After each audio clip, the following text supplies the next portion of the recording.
war naa mun a woyofal toy jafe-jafe askan wi di doon dund ci seeraayu ceeb geek diwlin geek suukar si ak yeneen yéen kaabi di Sud Quotidien gis ne njiitu réew Macky Sall wàññi na lépp moo xam diwlin moo xam i tamit sobleek yeneen njëg yi taroon lool ci ndoddu askan wi rawatina luwaas gi nga xamante ne moo xañ na lew askan wi wàññeeku bu mag a mag am na ci inscription yi waajuru ndongo yi ñu ngi doon jooy wàññeeku dina ci am rawatina ci école publique bi ba ci université publique yi nga xamante ne moom la nguur gi moom yéen kaabi di las ne seeraayu dundu geek luwaas geek njàng meek njàngale mi ba ci wàllu ndawal geek yeneen jiitu réew Macky Sall wàññi na njëg yi directeur du port mañu ne def na ci jéego bu mag Muntaga Si yéen kaabi xëy duñu ko leeralal yéen kaabi di le mandat ne mangoog wàññeeku na bu baax a baax wàññeeku na ak doole fukki dogal yi njiitu réew Macky Sall jël ci wàllu dundu yéen kaabi di le dépêche républicain ne jéego la gu njëkk goo xamante ne gouvernement bu Amadou Ba def nañ ko jëm ci njëg yi yéen kaabi di l'évidence ne wàññi googee dëgg dong lañ ci am waaye nag mun nañ jàpp ne ab toq ndox la gu tàbbi ci géej xëy na mun na indi saafara waaye nag la muy jur ci saafara du demee noonu bu ñu sukkandikoo ci yéen kaabi di l'évidence yéen kaabi di les échos xëy du ñu dégtal Pape Alé Niang ma ñu teg loxo yéen kaabi ne démb lañ ko teg loxo lañ ko toppee mooy siwal xibaar yu wérut jëm ci l'armée gi bokk na ci tamit jukki rapport goo xamante ne wérut yéen kaabi ne bu ñu defu ndànk Pape Alé Niang di taskatu xibaar tuuma ñu teg ci ndoddam loole mun na ko gàllankoor ci kanamu yoon mu ngi ci les échos yéen kaabi di libération ne amagul liberté moom Pape Alé Niang mi nga xamante ne taskatu xibaar la nañ ko tegee loxo ca ale Papa Gueye Faye lañ ko fekk mu doon defar pano wotoom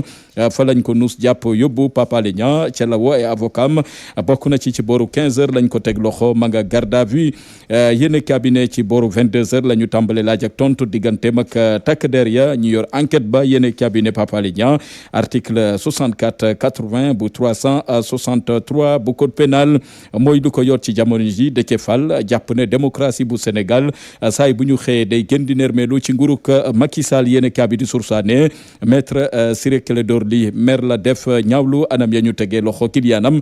di Pape Alé Niang maître Clédor Ly jàpp ne ci jamono ji nguur gi dafa bëgg a noot taskatu xibaar yi ngalab leen noppi loo leen ba lu bari dootuñ ko waxati ci bile réew yéen kaabi di 24 heures ne xàmmeetul réewum Sénégal nga xamante ne takk der yaa ngi fitnal askan wi di leen noot tegum loxo Pape Alé Niang firnde la ci yéen kaabi ne Adama Gaye taskatu xibaar la méttitlu na li xew ci Sénégal ne Sénégal gi ñu ne dictateur nguruk jaay doole def fi gën a bari yéen kaabi ne coow li mooy coowal Sweet Beauté nga xamante ne daanaka pression ga ca tegu yéen kaabi di kat na ci xëtam bu njëkk yéen kaabi di critique ne Sweet Beauté moomule dina am suite gannaaw bu yoon dégloo gannaaw bu juge dégloo Ousmane Sonko yàggut ñaareelu jéego bi mooy confrontation dina am yéen kaabi ne bu ñu defu ndànk loole moo fas yéene dox diggante Ousmane Sonko ak Adji Sarr dañ leen toogloo ñoom ñaar ca kanamu juge kenn ku nekk wax la xewoon ca mbirum Sweet Beauté yéen kaabi di Tribune ne la xew ci coowal ñeent fukki milliards ak juróom ya ñu ne dañ ko jëndee ngànnaay jagleel ko ministère de l'environnement am na lu ca laxasu lu ëpp ñaar fukki milliards yoo xamante ne surfacturation la ci googule mbir yéen kaabi di Tribune xëy duñu ko leeralal ci xëtam bu njëkk